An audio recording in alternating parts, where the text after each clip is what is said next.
মানুষ মেলাতে গিয়ে চুরি ফিতা কিনে, আর আমি মেলাতে গিয়ে আমার না হওয়া সংসারের জন্য আসবাবপত্র দেখি। দূর শালা, শুধু দেখলে হয়ে যেত, শুধু দেখি না, সাথে কিনিও। আরে এটা হাতে নিয়েছি কেন, তাড়াতাড়ি রেখে দে, এটা আমার বাজেটের বাহিরে। চুরি ফিতা আলতা ফালতা সাজুগুজুর কোনো কিছু না কিনে অচিরেই বুড়ি হয়ে যাচ্ছি। কিনতেছি শুধু ব্যাঙের ছাতা, কুত্তার ছাতা, হাতির ছাতা, বাল ছাল। চোখের সামনে এত কিউট কিউট, এত সুন্দর সুন্দর যদি ছোট ছোট জিনিস থাকে, তাহলে কিভাবে না কিনে চলে আসে বলুন তো? আমি যা দেখতেছি আমার সেটাই পছন্দ হয়ে যাচ্ছে, আর আমি সবকিছুই তো কিনে আনতে পারবো না। এই জন্য আমি দোকানদারের সাথে বার্গেনিং করতেছিলাম, আর আমার 2 টাকা 5 টাকা কমানোর চেষ্টা দেখে দোকানদার বলতেছিল আমি নাকি খুবই ভালো সংসারী মেয়ে। শুনেই তো লজ্জা পেয়ে কয়েকটা জিনিস কিনে পাশের দোকানে গেলাম। বেয়াদব কোথাকার বন্ধ পেয়ে লিখে রেখেছে 10 টাকার দোকান।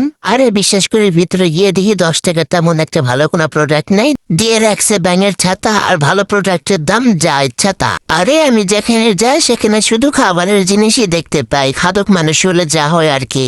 তো মনোযোগ 10 টাকার দোকানের দিকে দিয়ে কয়েকটা নিলাম চামিচ, আবার চামিচ, আবার 10 টাকার চামিচ, আবার 10 টাকার মাছের তোলা কি বলে একটা, ওই একটা কিছু একটা নাম হবে ওইটা। তারপর নিলাম আবার 10 টাকার কিছু একটা, তারপর নিলাম আবার 10 টাকার কিছু একটা। সব 10 টাকা নিয়েছি, আর 20 টাকার চিরুনি নিয়েছি, কারণ আমি 10 টাকার দোকানে গিয়েছি শুধু 10 টাকার জিনিসই কিনবো, এর বেশি দামে কোনো জিনিস কিনবো না, কারণ দোকানের নামে 10 টাকার জিনিস। এখন আমার পাগলামি করা হয়েছে, আমি নাচতে নাচতে বাইরে চলে যাচ্ছি। ধন্যবাদ।